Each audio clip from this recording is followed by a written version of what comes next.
cuestiones como procesos proinflamatorios. La microbiota de una persona con ciertos grados de obesidad tiene los firmicutes elevados, que es dentro de esta familia que está relacionando con procesos proinflamatorios por bacterias como la Akkermansia del grupo 14. Los bacteroidetes los tiene disminuidos, ese es el grupo que nos vamos a enfocar después del ayuno sobre todo.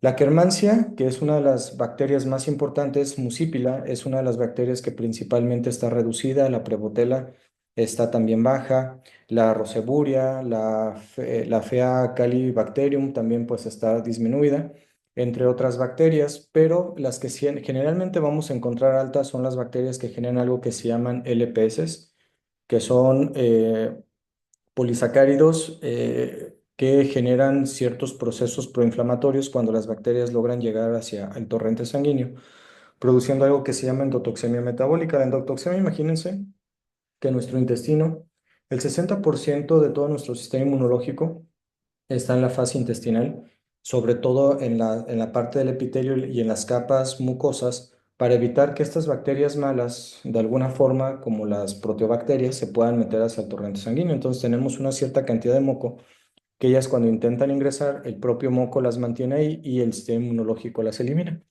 Cuando nosotros no le damos de comer a algunas bacterias como la Akkermansia, por ejemplo, ella va desgastando el moco y estas bacterias tienen la posibilidad mucho más alta de penetrar hacia el torrente sanguíneo, generando algo que se llaman LPS, y estos son como unos ciertos tóxicos que van a aumentar el proceso proinflamatorio en el cuerpo. ¿Por qué? Porque al momento de que ingresan al torrente sanguíneo, el cuerpo tiene que hacer todo lo posible por aumentar el sistema inmunológico e intentarnos defender, pero eso genera a través de las citoquinas y lo que es las ciertas proteínas, nos van a generar inflamación dentro del cuerpo. Entonces, se ha observado que hay personas que tienen una microbiota o una configuración diferente que los hace mucho más saludables. Por ejemplo, si nosotros encontramos una persona delgada, saludable, él va a tener una configuración de cierta forma que cuando él consume ciertos carbohidratos, proteínas, otras cosas que a la mayor gente nos engorda, él posiblemente va a tener una configuración bacteriana que le evita que absorba de forma excesiva ese grupo de alimentos y por eso se mantiene delgado.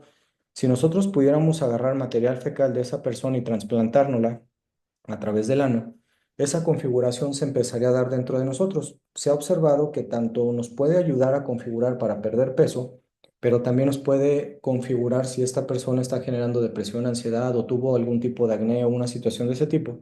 Se ha observado que ese tipo de trasplantes también se pasan hacia la persona trasplantada. Para no estarnos metiendo popó de alguien más por el recto, pues entonces hay que ver que nosotros tenemos la misma capacidad para poder configurar esta situación.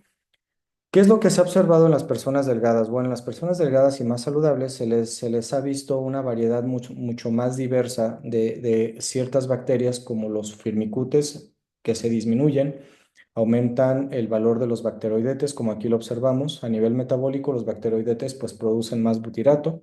Generalmente se elevan mucho algunas otras bacterias como la Akkermansia, la Prevotella, la Roseburia, que vamos a hablar principalmente de esas, la Faecalibacterium, que es una de las bacterias también más importantes porque producen butirato. Les explicaba que el butirato es como un ácido graso que nos baja el nivel de inflamación del cuerpo y es algo muy importante estarlas mejorando. También son responsables de cierta absorción. El problema es que vamos a ver un poquito la estructura intestinal y vamos a ver en dónde se concentran el mayor sentido de bacterias de Firmicutes, entre ellos otras bacterias como las proteobacterias y los hongos que se ponen mucho más arriba del intestino para ellas capturar más rápido los alimentos que ingerimos.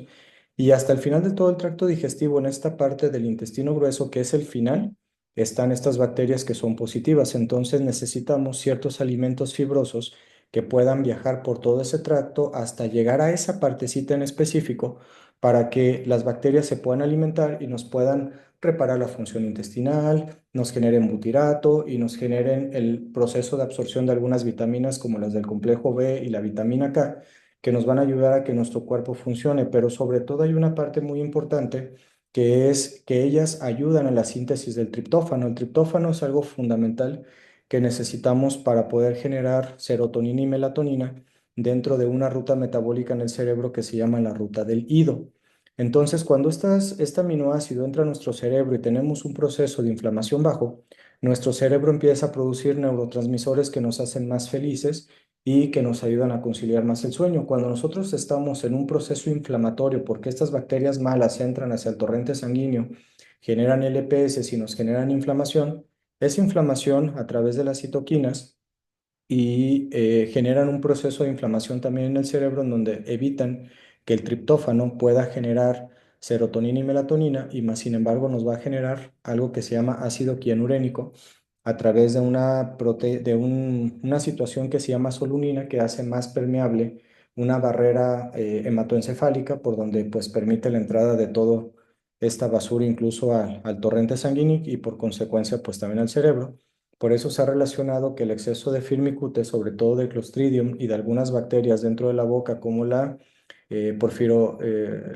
Porphyromonas gingivalis o la mutans, son bacterias que generan ciertos procesos que generan neuroinflamación cuando tienen un pH muy ácido. ¿Qué hace un pH muy ácido? Pues los azúcares y principalmente los alimentos derivados del gluten, principalmente. Entonces, lo que vamos a intentar hablar en esta charla es cómo configurar un intestino con las características de una persona delgada y saludable y cómo evitar un intestino obesogénico, o sea, el intestino que la mayoría de nosotros configuramos y que nos mantiene pues en un estado proinflamatorio. Vamos a avanzar un poquito más rápido porque Zoom nos da muy poco tiempo. Bueno, los alimentos que configuran mal nuestra microbiota pues son los alimentos ultraprocesados, como los refrescos, la comida chatarra, los dulces, las harinas refinadas, como el pan blanco, las pastas, las grasas saturadas, las trans, sobre todo las que nosotros freímos o las que tienen una textura que a medio ambiente son sólidas y blancas, como por ejemplo la mantequilla, la margarina, la Filadelfia, todo ese tipo de cosas, azúcares y endulcorantes artificiales y por los excesos de proteínas. Cuando se hace, por ejemplo, una dieta muy alta en proteína y tenemos una bacteria en particular en exceso del grupo de los firmicutes que se llama Clostridium, nosotros cuando tenemos esa bacteria en exceso y le damos de comer algo que se llama colina, que lo contiene el huevo, los lácteos y los mariscos, cuando la gente me dice, oye, ¿por qué no me das pescado? Porque cuando esta bacteria está en exceso, ella va a generar algo que se llama TMAO, que es una grasa proinflamatoria, y eso inflama muchísimo el cuerpo. De hecho, es un biomarcador para pensar en diabetes, hipertensión y otro tipo de situaciones. Ojo, no es que esos alimentos sean malos, sino que cuando tenemos estas bacterias en exceso, podemos llegar a generar esos problemas. Por el otro lado, las cosas que contienen carnitina, cuando tenemos esta bacteria en exceso, también nos va a generar TMO, que nos va a llevar a insuficiencia renal, diabetes, hipertensión, síndrome metabólico, entre insuficiencia incluso circulatorias. Los alimentos que mejoran la parte saludable de la microbiota, pues son las cosas fibrosas, porque les explicaba que esa fibra tiene que viajar por el tracto digestivo hasta llegar a la parte de lo que es la parte del recto, sobre todo el recto superior, en esta parte del colon, vamos a utilizar o vamos a tener el mayor concentración de grupo de estas bacterias positivas, las frutas y los prebióticos como el plátano, el ajo, la cebolla, grasas saludables como el aguacate, frutos rojos y secos, algunos como los cacahuates, almendras, fermentados como el kefir, el yogur, el chucrut y almidones resistentes, que más adelante vamos a hablar de esa característica. Esto es lo que quiero enseñarles. Cuando nosotros hablamos de la función intestinal, en el intestino delgado vamos a tener una configuración muy alta de proteobacterias, que dentro de esas proteobacterias que son malas está el E. coli, está la cándida, la famosa cándida, y tenemos una cantidad muy alta de firmicutes. Entonces ellas están en el primer tracto digestivo en donde absorben el azúcar, donde absorben la carne, donde absorben muy rápido la carne y otro tipo de cosas cuando estas bacterias están elevadas y nos van a producir procesos proinflamatorios en el cuerpo. Y vamos a incrementar a las proteobacterias, entre ellas la cándida, la E. coli, la brucela, entre otro tipo de bacterias que también se vuelven agresivas. Y en la parte del tracto digestivo grueso, aquí lo vemos, el 60 o 70% está compuesto de bacteroidetes, que son las bacterias que necesitamos producir. El problema es que están tan abajo o están tan al final del sistema digestivo que realmente les llega muy poco de comer. Por eso las fibras son tan importantes para poderlas alimentar y que ellas nos recompensen dándonos pues todas estas características que les acabo de comentar. ¿Qué son las cosas que más ayudan a la microbiota en crecer? Bueno, pues principalmente es la inulina de agave. Esa es una cosa maravillosa que en Jalisco lo tenemos y lo tenemos a bocajarro y desafortunadamente lo utilizamos muy poco. Hay algunos alimentos que contienen carnitina, como la alcachofa, la raíz de achicoria, el ajo, la cebolla y los puerros, y generalmente también la manzana. Aquí se me olvidó ponerlo, pero nosotros en Jalisco tenemos la inulina pura, que la podemos extraer del agave y que es relativamente barata y que nos genera un cambio hermoso en la microbiota. Los frutoligosacáridos, eso lo contiene el plátano verde, más adelante vamos a hablar porque se utiliza como almidón resistente, la cebolla, el ajo, los espárragos y los tubérculos. Se fijan, la mayor cantidad de alimentos que pueden reconfigurar esta microbiota tiene que ver con alimentos fibrosos, porque necesitamos que lleguen hasta esa parte del intestino. Y los betaglucanos, como la avena, la cebada y algunos hongos, pero lo más importante es la avena cuando se transforma en almidón resistente que vamos a hablar. Las pectinas, junto con la manzana, les explicaba, pero también la pectina también tiene la manzana inulina, los cítricos, la zanahoria y otras frutas, que si las hacemos almidón resistente, potencializan mucho este efecto prebiótico. También observamos directamente el plátano verde, la papa cocida y el arroz, sobre todo el arroz integral, algunas legumbres en porciones controladas, porque estas legumbres como por ejemplo lo que es el frijol, haba, lentejas, que son leguminosas, van a contener algo que se llama, ay, se me fue el nombre. Tienen lo que son, bueno, ahorita que lo recuerde se los comento, pero tienen una proteína muy parecida al gluten que genera también inflamación, que se llaman lectinas. Para poder eliminar nosotros las lectinas, tenemos que dejar remojar el grano durante 12 horas. Posteriormente se quita esa agua, se quita ese almidón que sale. Posteriormente se le agrega agua, se mete en olla express, después se enfría durante 12 horas y eso permite que no solamente tengamos un alimento rico en proteína, también disminuido en almidón resistente y eliminado, digo, aumentado en almidón resistente y disminuido en lectinas. Entonces, eso principalmente lo vamos a utilizar. La microbiota intestinal desempeña un papel importante en la absorción de la síntesis de las vitaminas y su equilibrio influye directamente en la disponibilidad de nutrientes esenciales como en el organismo. A continuación describiremos pues algunas de estas situaciones. La microbiota pues es principalmente sobre todo este grupo de los Bifidobacterium y Lactobacillus, que muchos de esos incluso están en el grupo de los Firmicutes, pero les explicaba que tanto la familia de Firmicutes y Bacteroidetes tienen tanto familias de bacterias buenas como familias de bacterias malas. Dentro de los Firmicutes, algunas que nos ayudan mucho son las Bifidobacterium y lo que son los Lactobacillus. Estos generalmente se utilizan como probióticos en ciertos suplementos que se venden en las farmacias y si nosotros utilizamos un prebiótico y le damos de comer a esa microbiota, vamos a tener una mejor absorción de del complejo B y sobre todo de la más importante que casi todo el mundo tiene deficiencia, la vitamina B12.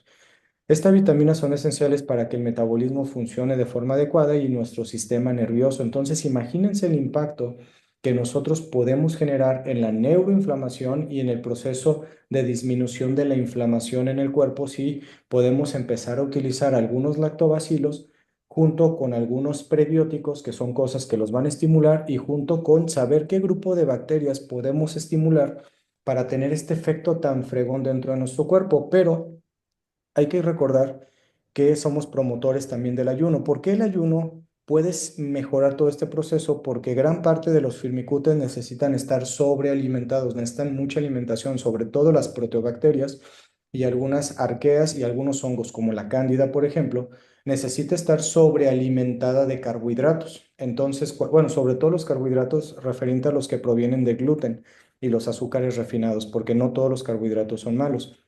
Entonces, cuando nosotros tenemos un exceso de esos alimentos, ellos se alimentan, proliferan y nos estimulan a nivel nervioso para que los podamos alimentar. Pero si nosotros ayunamos, producimos algo muy fregón. ¿Qué producimos? El 3-hidroxibutirato.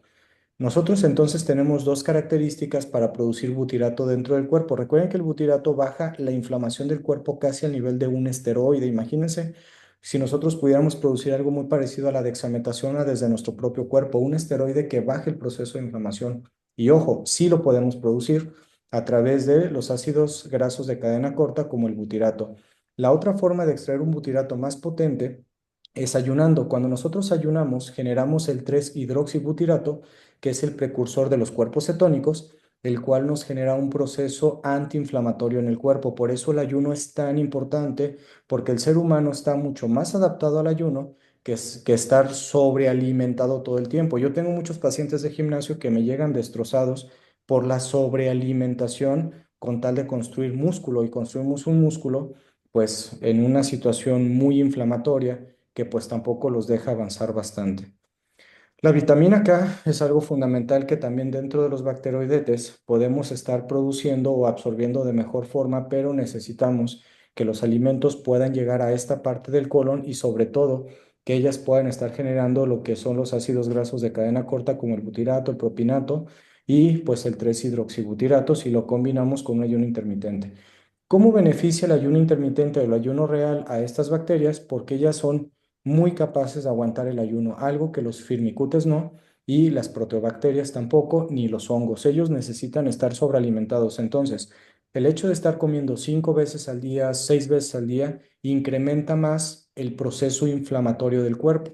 Y desafortunadamente, eso es lo que a nuestros nutriólogos, que son los principales defensores de la alimentación, a nivel académico, pues desafortunadamente se les enseña con un método pues relativamente estricto. Entonces, la ciencia ha demostrado que realmente ahorita el ayuno intermitente, los ayunos han tenido una mejor proliferación. No es por criticar este tipo de situación, pero bueno, actualmente se sabe que el estar sobrealimentado no solamente no es en sí tan bueno, sino que pues también generamos un proceso inflamatorio en el cuerpo. Entonces, esa es ahí como una situación importante.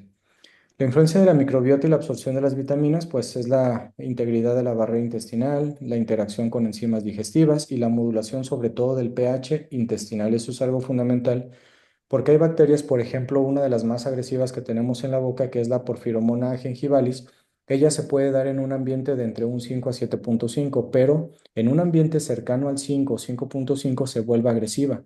Aunque ella puede proliferar también en un pH de 6, 6,6, 6,5, 7, es una bacteria que a ese nivel no hace tanto daño como cuando el pH se vuelve más ácido. Por eso, es una bacteria que va tapando junto con la mutan, se empieza a generar procesos inflamatorios en la lengua, genera una placa para que nosotros no podamos percibir ciertos alimentos o ciertos sabores y las propias bacterias nos van induciendo para poderlas alimentar.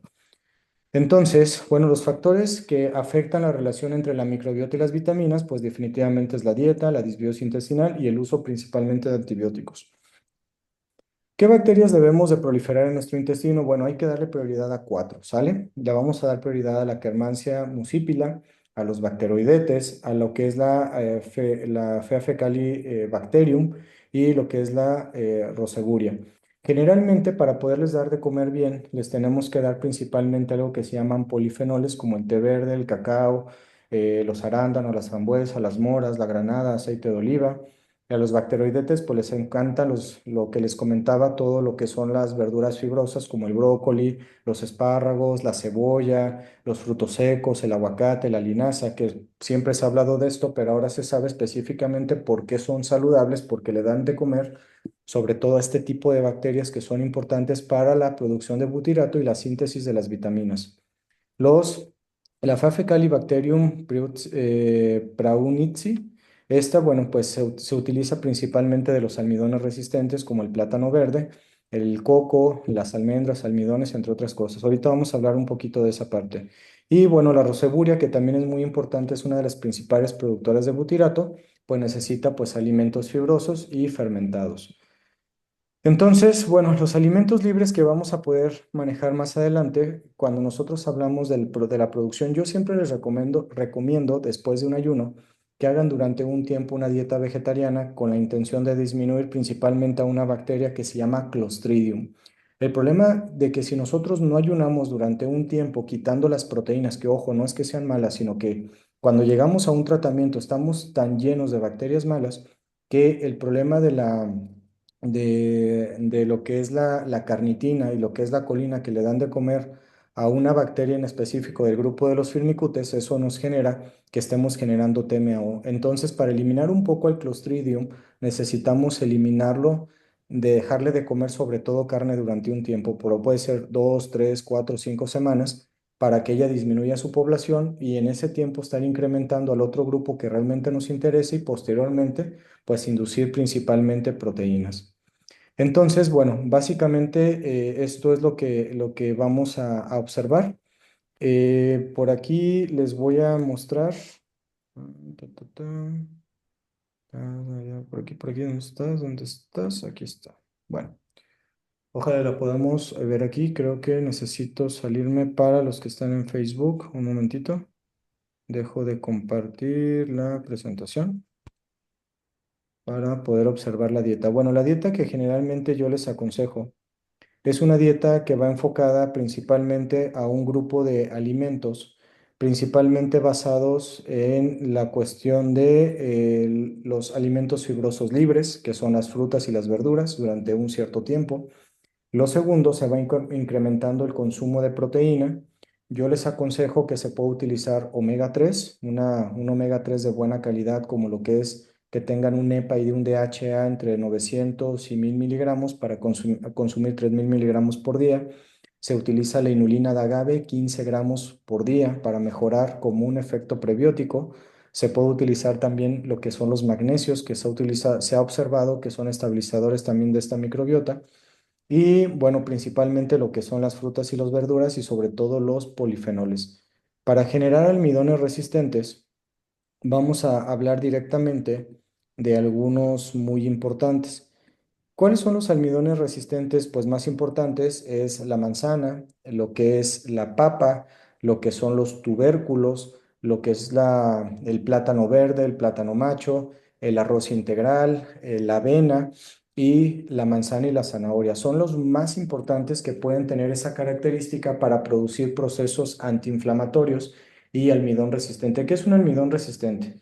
Un almidón resistente se va a caracterizar directamente por generar primeramente calor. Si nosotros comemos una papa caliente, eso nos va a ayudar a generar principalmente procesos de absorción directamente de azúcar. Entonces, el almidón como tal, consumir la papa caliente, el plátano caliente o el arroz caliente nos va a generar una sustancia que se llama almidón, que realmente pues es un azúcar y pues no es tan bueno.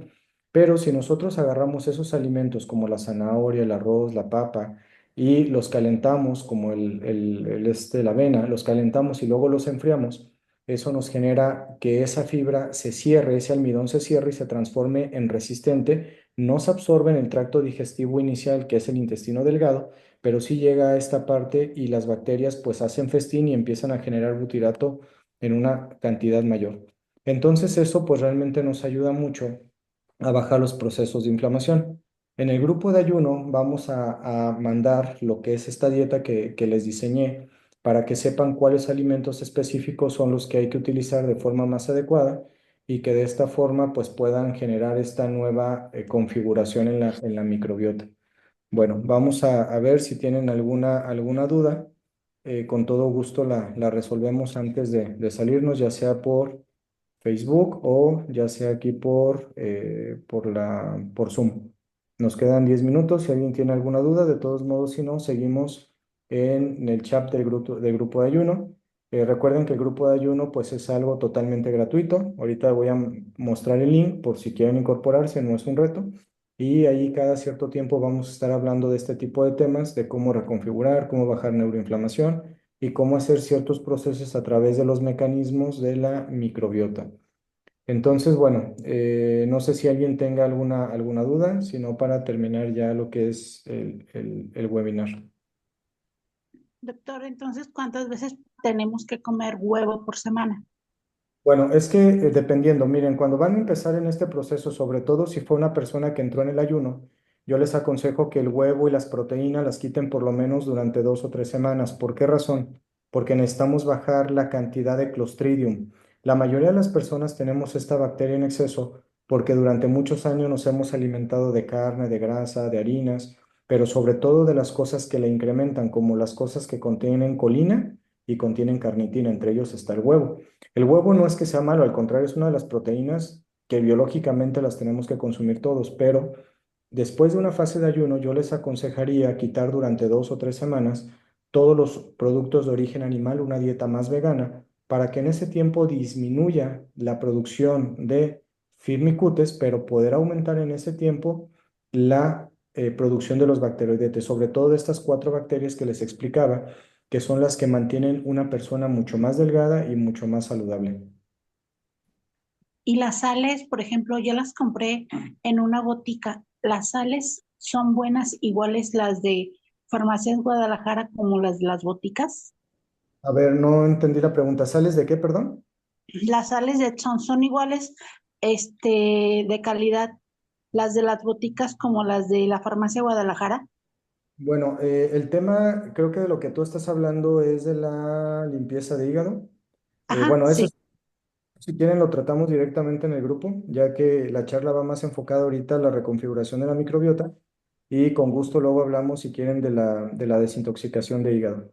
Pero si ok, tienen alguien, porque nos va a cortar el tiempo Zoom, tienen alguna duda sobre este tema y si no, vamos a dejar abierto el club de ayuno 24 horas más para las dudas que salgan. Esta dieta y todo esto se los voy a mandar. Si tienen mm, todavía dudas de la desintoxicación de hígado, que de hecho lo trabajamos hace un mes. Pero bueno, pues sí, sin ningún problema lo podemos resolver. ¿Alguien tiene sí. alguna otra duda? Si no, para terminar la Sí, transmisión y sí, doctor. Ahorita que habló del huevo, em, y si es huevo solamente cocido, como huevo tibio, es que es, vuelvo a insistir, el problema de reconfigurar la microbiota es que tienen que disminuir radicalmente estos alimentos o quitarlos por un tiempo. ¿Por qué? Porque si ustedes tienen mucho Clostridium en su intestino y comen aunque sea poco huevo, van a seguir generando procesos inflamatorios, no porque el huevo sea malo, sino es por su propia configuración. Si ustedes ya tienen un sobrepeso o obesidad, van a tener el Clostridium casi siempre elevado. Entonces, la parte importante es no darle de comer a esa microbiota durante un tiempo para que reduzca su población y después de 2, 3 o 4 semanas empezar a inducirlo poco a poco. Pero durante esta primera fase necesitamos primeramente darle prioridad al desarrollo de estas cuatro bacterias, lo que es la Akkermansia, lo que es la Feafecalibacterium, hay que aumentar también lo que es la roseburia y algunos elementos de las bacterias de los bacteroidetes. Y estos en particular solamente se alimentan de fibras, sobre todo de fibras resistentes, almidones resistentes, de la inulina, de las pectinas y de los alimentos que hemos estado hablando. Entonces, si realmente quieren hacer un cambio en la reestructuración intestinal, necesitamos por fuerza reducir durante un tiempo a estas bacterias que ustedes y yo hemos desarrollado durante mucho tiempo. Entre más tiempo nosotros hayamos comido esos alimentos, le dimos de comer solamente a ciertos puntos bacterianos, que esos al final comamos mucho o poco, nos van a seguir engordando. Por eso muchas de las dietas que damos o dan los nutriólogos generales, donde llevan carbohidratos, huevo y proteína desde el inicio, muchas veces, no digo que todos, muchas veces no funcionan en una reconfiguración, ojo, en una reconfiguración intestinal porque le seguimos dando de comer a estas bacterias que por default ya tenemos en exceso. La propuesta del ayuno y la propuesta de la reconfiguración es no darles de comer a estas bacterias por un tiempo. Si ustedes observaron, el grupo de los firmicutes está elevado y el grupo de los bacteroidetes muy bajo. De todos ustedes, lejos de la fase del ayuno, realmente cuántas frutas consumen por semana, cuántas verduras consumimos por semana en relación a pan, harina, carne, grasa y alimentos procesados. Por eso les digo, esta charla fue intentar un proceso de reconfiguración. Esto, ojo, no estoy descalificando el trabajo de nadie. Esto es a través del punto de vista de llegar a tener un intestino similar al de una persona delgada y saludable. Entonces, esto no demerita el trabajo de ningún profesional de la salud, de ningún nutriólogo, solamente es mi punto de vista y la reconfiguración que yo he observado a través del tiempo y el ayuno es que si nosotros ayunamos y luego hacemos 30 días una dieta rica en alimentos que generen fibra y que generen a este grupo bacteriano, posteriormente de ese tratamiento, nuestro intestino ya no empieza a tolerar el gluten y ya no empieza a tolerar chatarra. Pero la mayoría de las personas queremos o pensamos en un tratamiento en el cual me permita seguir con mis hábitos normales y estar saludable. Y pues desafortunadamente, pues eso no existe. Ya nos va a cortar, quedan 3 minutos. ¿Alguien más que tenga alguna duda? Y si no, lo Buenas seguimos. noches, Israel. Yo tengo una pregunta acerca de los polifenoles. Ajá. ¿Qué cantidad de cacao se puede consumir para adquirir una buena cantidad de polifenoles? Los polifenoles, bueno, los polifenoles no hay una situación como tal, pero el cacao, igual que el café, es un estimulante. Entonces, para mí, 15, 30 gramos por día son maravillosos. ¿Cuál es el cacao que sirve? Pues el polvo, el que no Que no tiene, tiene azúcar. no tiene azúcar, o el que tiene por lo menos 80% cacao, sirve sin Ajá. problema. 30, 60, hasta 80 gramos, sin ningún problema. Es lo que yo más o menos consumo por día, 80 gramos. Ok, muy bien, gracias. De nada. ¿Alguien más alguna duda? Porque ya nos va a cortar aquí Zoom y si no, pues con todo gusto seguimos. Estos materiales se los voy a enviar y quien guste, después de los que acaban de terminar el ayuno, quien guste, pues intente llevar este proceso durante 30 días para que no solamente terminemos el ayuno y regresamos a comer chatarra. Realmente creo que el club se ha perdido en ese sentido y ahora vamos a intentar que no solamente dejemos el esfuerzo ahí, sino que esto pues vaya al tiempo, porque esto no es un sprint, ¿eh? No es algo que vamos a hacer en cortito para volver a intoxicarnos como antes. Esto es un estilo de vida, un cambio de vida, y que esto pues si lo logramos llevar al tiempo, pues lógicamente podemos restaurar parte pues de la salud que hemos perdido con las malas decisiones que hemos consumido. Bueno, entonces ya nos vamos a despedir. Espero que esto les aporte un poquito a sus vidas. Todo esto que estamos hablando es relativamente nuevo y pues la experiencia que a mí me ha dado ha sido muy buena desde mi persona, desde las personas que están a mi alrededor. Y bueno, pues estaremos hablando de diferentes temas, neuroinflamación, cómo ayudar a la depresión, cómo ayudar a la ansiedad, cómo configurar ciertas bacterias intestinales para estar ligeramente más contentos, algunas técnicas que vamos a hablar más adelante junto con otros expertos en otros temas. Entonces, el Club de Ayuno está migrando a este punto, pues para no solamente dejarlo en un ayuno, sino que esta difusión se haga de forma gratuita y que pues tengan la asesoría de mí y de muchos más expertos de forma gratuita 8 días al mes. Entonces, bueno, quien guste, pues está bienvenido invitado y cada mes del 25 al día 30 damos las invitaciones para que sin gusto se puedan inscribir, ya sea que quieran practicar el ayuno o quieran conocer pues de estos temas, ¿verdad? Bueno, pues nos despedimos, vamos a terminar ya la sesión de Zoom y pues cualquier cosa, pues seguimos aquí al pendiente, ¿sale?